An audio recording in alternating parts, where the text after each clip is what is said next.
Good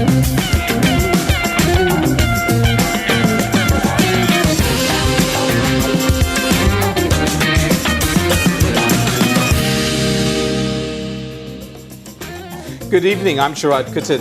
And I'm Melisa Idris. And it's time to take a look at some of the most important stories of the day. And of course, the reform agenda has been on the news agenda for the last year or so. And to help us take this story further, we have a special guest in the studio today. We have Meredith Wise. She's Professor and Chair of the Department of Political Science at the Rockefeller College of Public Affairs and Policy at the State University of New York at Albany in the USA. And she, of course, as a long-time observer of Malaysian politics, has published many books, including this handsome volume about student activism. I think that's how we're going to begin the questioning, as it were. Melissa. Brilliant. You know, Meredith, I kind of want to take a look back at the past month or so. I mean, July has been such an eventful month for reforms. The most, I guess, the one that comes to mind has been the amendment to lower the voting age for those to vote in the next upcoming elections to 18 years old.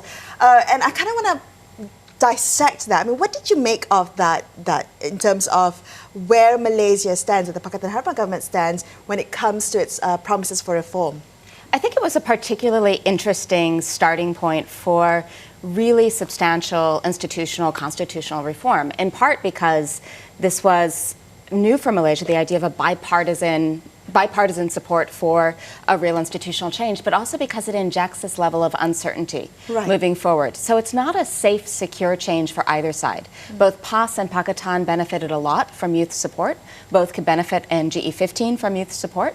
But in a broader sense also, that specific change recognizes a shift in Malaysia, which brings us in some ways back to the early years after independence, when there was a real thought that the youth should participate in politics, that university students should lead a political change, should be future leaders of the country.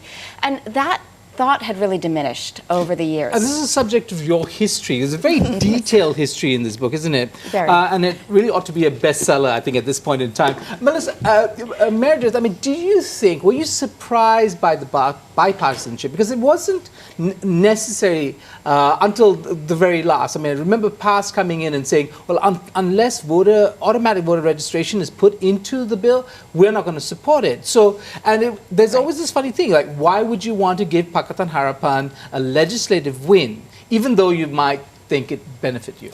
That's really the reason why I was surprised by it, is that there had been, for instance, in the constitutional amendment discussion on East Malaysia, there had been some thought that, okay, even if the opposition supports this in principle and in discussion, they're not going to give Pakatan a legislative win. They're not going to vote for it because politics. And so I actually had expected that same outcome with the Undi change, the 18, yeah. So in that sense, it was just innately surprising. I think part of the reason that, and part of what makes this particularly surprising, again, part of the reason that the opposition as well as the government could support this bill is that either stands to benefit, and that all sides, all parties, have been so assiduously trying to court youth support, to raise youth civic consciousness, to run these different Sekolah Politik and these other different initiatives, really to get youth engaged and interested in issues. And so, on the one hand, globally, the 18 to mid-20s cohort tends to vote at lower rates. They tend to be very politically aware and active and so forth, but not necessarily to turn out to vote. And so that is generally the case in Malaysia as well, that younger voters tend to have a lower turnout rate than older voters. So it still could be a wash in that sense. But in as much as all sides see a chance to build up their base with this new catchment of younger voters, 18 to 21, I think there's a sense of something for anyone in this. You said a bit earlier that this is significant because it introduces a sense of uncertainty. That's not been the case before? There's always uncertainty in any election. Anyone can win. We've seen that in Malaysia. However, these are people who have no voting history. And we assume that young voters are idealistic and vote based on, but that can go in different directions in Malaysia. So an idealistic young voter who's not voting on taxes or concrete policies, but on their goals for society, which is what we tend to assume, rightly or wrongly, of young voters, in Malaysia, that might mean a vote for PAS as a vote for an Islamist polity, because that is a sincerely held ideological belief among a large share of younger, especially Malay voters. Or it could mean a vote for Pakatan as being a party with a history of social justice messaging, for instance. Or it could be a vote for BN if there's a sense of a past legacy for Malaysia as a developmental state, for instance. And so we have these different cultural trajectories that we might see the youth as promoting, but we don't know which one any one voter will necessarily support. Globally, we find that young people's vote often tracks that of their family that they've been socialized toward. But we also have a lot of geographic mobility within Malaysia. So youth who might be from Kelantan, for instance, but work and study in the Klang Valley. And so we don't really know what's building up their sense of political loyalty. You know, one of the things, of course, is it's really a win for the principle of inclusion when it comes to participation in our democratic process. And, you know, just recently we had Global Bersih representatives on the show talking about that, because that seems to be the next stage. And of course for them as well, lowering the youth vote means Malaysian students studying overseas will get to participate. Now there's going to be a lot of trying to work out the precise mechanisms for that. But, you know, do you see on the horizon things like local elections, which is was part of the push, right, in the last 20 years? Right. So this could be seen, and we have we can prognosticate, but we don't know yet how far this will go. But we can see this as an important first step toward expanding procedural democracy, expanding elections, the sense of entitlement to participate as citizens in an election, even if one is 18, that one can still vote. The automatic voter registration is just as salient, given Malaysia's problems in the past with voter rolls and voter registration and those sorts of issues of rolls that are gazetted too late for a certain number of people to vote and so forth. That presumably will go away now as a problem.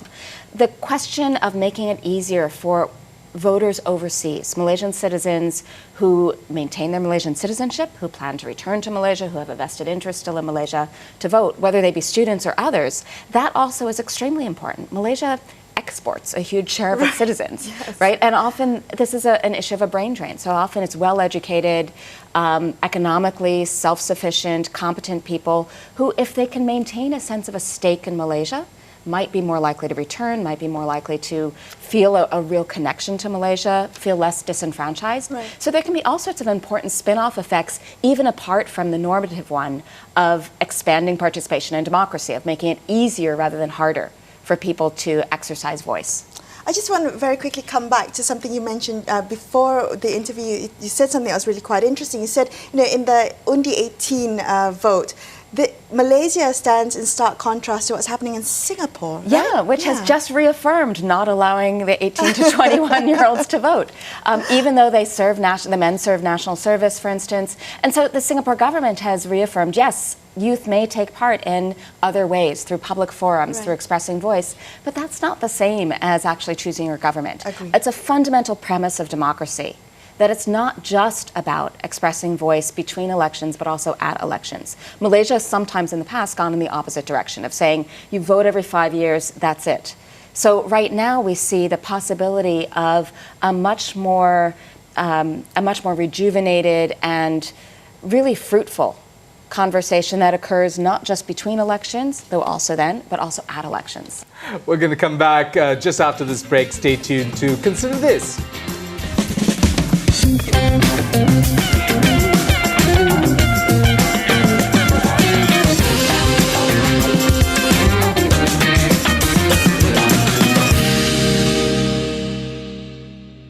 Welcome back to Consider This. I'm Sharaad Kutan. With me, Melisa Idris. Our guest today, Meredith Wise. She's Professor of Political Science at the State University of New York at Albany in the USA. Also, the author of many books in Malaysia, including this handsome copy here I have on student activism. When we talked about student activism, Meredith, in the last segment, we want to move on to actually what made the coalition possible, especially the coalition including Bersatu and Dr. Mahathir, which was his fight against kleptocracy and corruption. But the drama around that seems to have resided. We seem to be at an inflection point when it comes to the corruption issue. It's no longer about Najib Razak and the corrupt politicians, or allegedly corrupt politicians in UMNO, but it's now kind of moving to a different phase, isn't it? Yeah, I think speaking in just broad terms, we can think of an anti-corruption struggle in two ways. One is this highly politicized, important, but also structurally very narrow aspect of going against the big fish. There are people who have allegedly committed corrupt practices.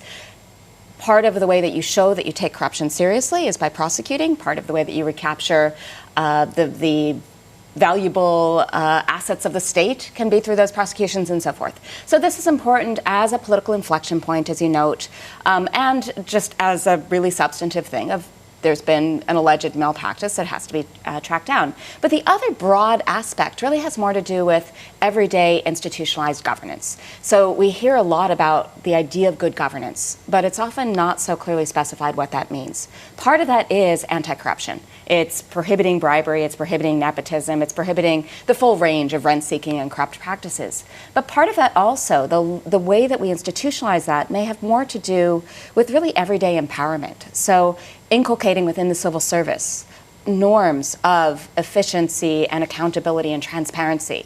So for instance, if there is a sense that, all right, yes, the MACC will go against wrongdoers if there's a whistleblower, right? But there's not a drive equally to prevent malpractice. Right. That can be a real problem. Or if people sort of see that they'll do what they can get away with, then that's also a problem. So good governance is a broader thing. I wanted to jump in this. There was a professor of mine when I was, at the university who said, he made a curious observation about Asian regimes, right, and governance that love exhortation, moral exhortations, persuading people that they should be better, right? But is that enough, right? And it seems to be there's often a gap between that and actual processes or mechanisms and oversight, watchdogs and and so on and so forth to deal with that problem. To be blunt, if that were enough, we wouldn't have one MDB. So clearly it's not. Asia includes, there would be no one who would argue that there is no problem of corruption in the Philippines or Indonesia, for instance. There are many great things about their governments. There's also a lot of corruption. Right. So no, this sort of cultural relativism, that we can just exhort Asians will behave well. No, that's not sufficient. That there's human nature as well. And so we do need institutional mechanisms and a broader program of civic education. So that's something Malaysia has attempted before. We had the Integrity Institute that was trying to promote civic education in important ways. We have, songs and jingles. We see this in Singapore, we see it in Malaysia, we see this elsewhere in the region, of really trying to inculcate norms of what good governance means, what it means to be a good citizen, right? And part of that is not committing crimes, not stealing from the state or whatever else. But some of that is also speaking up against things that might seem wrong, not squandering time or resources. It's difficult, though, to put those institutional mechanisms into place or to change them. Malaysia has an enormous civil service. It's recognizably bloated beyond what's probably sustainable. The World Bank has recently critiqued this civil service for being unproblematically large and expensive, for instance. But that also means that changing the public service is itself just inherently difficult because of its size. And this isn't a problem just for the public service either. This is really a larger cultural issue of how do we make people feel comfortable speaking out when they see corruption, and also how do we make people not take advantage of these opportunities? And some of that is by raising salaries and things like that for police and other workers who really need to be paid what it's worth for their job, right? But then there are just all of these other aspects of civic education and institutional mechanisms that need continual revisiting and reinforcing. So, Meredith, talking about the kind of institutionalized mechanisms, right, so preventing corruption, I'm just wondering whether there's actual political will within the Pakatan Harapan government to do this, or is it more focused on going after the highly politicized big fish, drama, courtroom drama that we're seeing? I think there's both. I do honestly think that the Pakatan government, particularly the head of the state right now, or the head of the government right now, Mahathir, has a strong commitment to combating corruption. Is it just him, though? Is that a trickle-down effect, though? Given how centralized policymaking remains in Malaysia and policy agenda setting, even if it's just him, that might actually make it happen. Those are separate issues. But I do think that there's commitment to combating corruption. Part of the issue is really how much commitment, how much political will there is to spread good governance more broadly. So for instance, transparency is a larger part of accountability. And I don't see as strong a commitment to transparency, to Freedom of Information Acts, for instance, that are really meaningful within this government, even if there's some show of it. I believe that the Prime Minister has announced that there will be a Freedom of Information Act somewhere down the road. Very quickly, in the last minute and a half that we have, the question of state capture, the ways in which big capital has inordinate influence over policy making. Is that something, do you think, that we've not watched carefully enough? There are a few people who are watching that. So we have people like Terence Gomez, of course, who watches both GLCs and the corporate sector itself. But that's part of this issue as well. So even if we have a Freedom of Information Act, for instance, the Pakistan governments at the state level had put those into place previously. And really a lot isn't covered under these acts. And that's all the more so where you have a state development model that very much integrates private and public, which can be a wonderful way to develop economically, but raises its own issues about accountability and transparency. So for instance, even if public records are accessible, private records may well not be. And so if we have that hand-in-hand development, yes, that may allow infrastructure initiatives, for instance, to proceed more quickly or more efficiently or more effectively, but that may limit public access to information. And there are some ways around that, but there are also important rights to confidentiality, for instance, that Freedom of Information Acts may run up against, or that a norm of transparency and accountability may run up against. So some of this is really a question of sequencing then. How do we ensure good governance where we have joint ventures, or where we have state development versus federal development, or all of these other models? And there is no simple answer. Right. And of course, one of the things that's not happening is even the media isn't playing as big a role in terms of investigative journalism. Yes. Now, again, we'll have to take a short break. We'll be back with more with Consider This.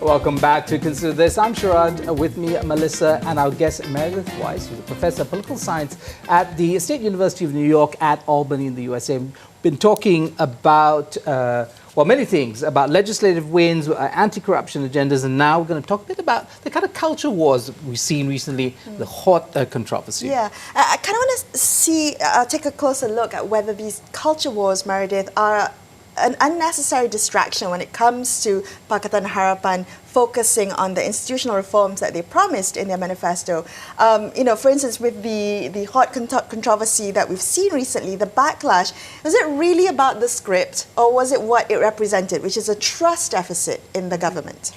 I think it's much more about what it represents. It's this question of, is this an indicator for a larger capture of the state or of agendas or of a national identity by one community within that state? And so, yeah, I think if we see it as just about a script, it would make no sense. So the question, though, is whether these are unnecessary, these cultural wars, these flare-ups over different issues. They're unnecessary in a way, but they're perhaps unavoidable. So we have these flare-ups. There need to be better ways of managing this sort of discontent and misinformation. And some of that can be, as Sharaad mentioned just before the break, this issue of media and investigative journalism and things like that. Having a critical media sector, for instance, that will provide information, that will report things well, that will do investigations when necessary, that can help with that trust deficit you mentioned. And some of it is really just understanding that not every step within curricular design or whatever else is necessarily about someone's trying to control the agenda. There are these past experiences that shape perceptions now, that diminish trust, that make people worried about ceding ground, but then that really can forestall so much other reform by getting people caught up over what are objectively small things. Of course, a newspaper was involved, a Chinese newspaper was involved in stoking this controversy from the start. But not all Malaysia's controversies and value debates are around race and religion, right? I mean, so we have ISID, we have Rome Statute, but we also, which conforms to the race and religion script, but we also have things like the death penalty or decriminalizing drug use. That seems to actually cut across communities and in very different ways. And that's about personal freedom, our need for evidence-based policy making, all kinds of things. How do you read those kinds of difficult conversations that we're having? I see two primary ways of reading them. One is a simple question of messaging, which I think Pakistan has not prioritized in the way that it's pursued its reform. It's coming out with a consistent line, a narrative to explain the reforms that are underway. So if it's, for instance, repealing the death penalty, explaining why, explaining what that won't entail, so that you don't have such easy recourse to these slippery slope arguments about the fact that, you know, anarchy will reign if we get rid of the death penalty. It won't. Right? But there's a way to present that message before the reform is announced or as it's being announced, which can help to assuage some concerns over in whose interest this is being done. So that's one side. The other is the simple recognition that Malaysia is politically divided, and that issues that can be turned towards partisan ends will be turned toward partisan ends because it's a democracy and that's what happens. And so if we look at the election results from GE14, we see that there's a split in the population. Pakistan did not have an overwhelming win. And so I think Pakistan leaders are well aware of the fact that any change that they propose, this gets back to what we were talking about earlier with the Undi 18, may be opposed simply because it can be. Because forestalling a legislative victory has its own partisan benefit for the opposition. And so that's not to say that on any one issue that necessarily happens, but it's just part of why the messaging matters, part of why we have ways of turning issues toward ends that make them seem zero-sum.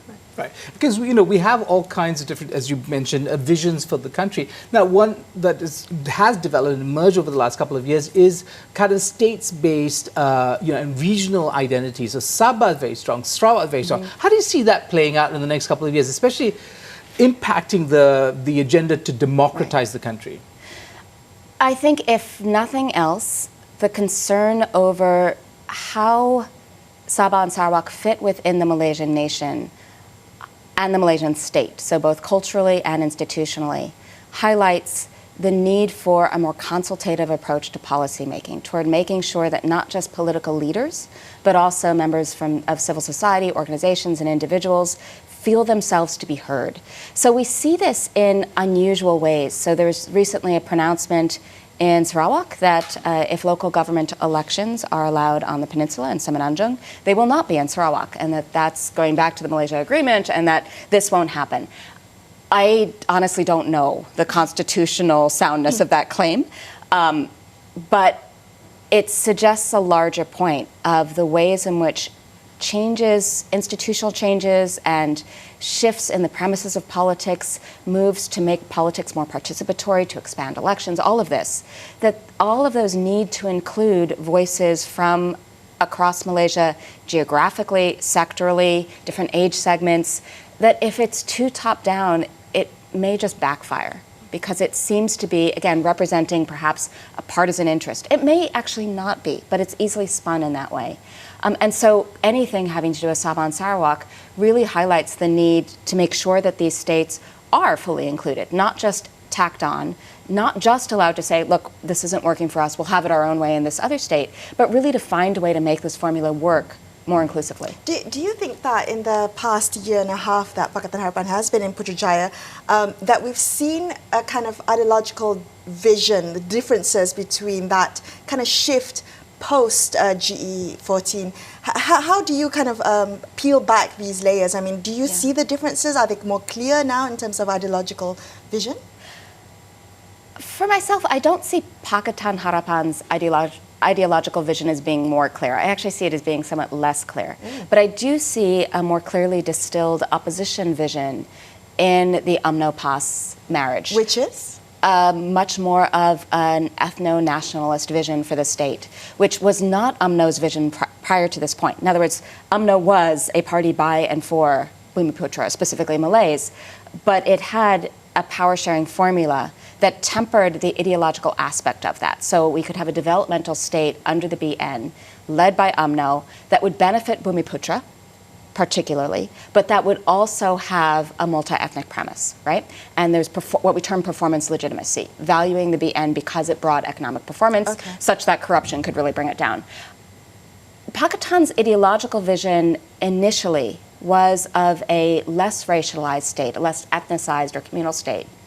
And with this notion of keadilan as being an underlying premise. The social justice you mentioned. Exactly. Right? I don't think that that's necessarily more clear now than it was in the past. I don't think it's problematically muddied in an irreversible way, but I don't think that they've been stressing ideology so much as pragmatic policymaking. So Is that better, you reckon? Sorry. We've actually run out of time, and we're going to have to bring you back, Meredith, and to help you, help us understand what's unfolding in terms of the country. But we've run out of time. Is it better or worse? I think One word. it's pragmatic. Pragmatic. There you go. Pragmatic. Wonderful. Let's end on that note. Okay. Professor Meredith Wise, Political Science Department at the Rockefeller College of Public Affairs and Policy at the State University of New York at Albany in the U.S. States. Also the author of this book. You might want to get it at a good bookstore around your neighborhood. That's all we have for you. I'm Sharaad Kuttin. With me, Melisa Idris. Join us tomorrow at 10 p.m. for another edition of Consider This, only for Astro AWANI.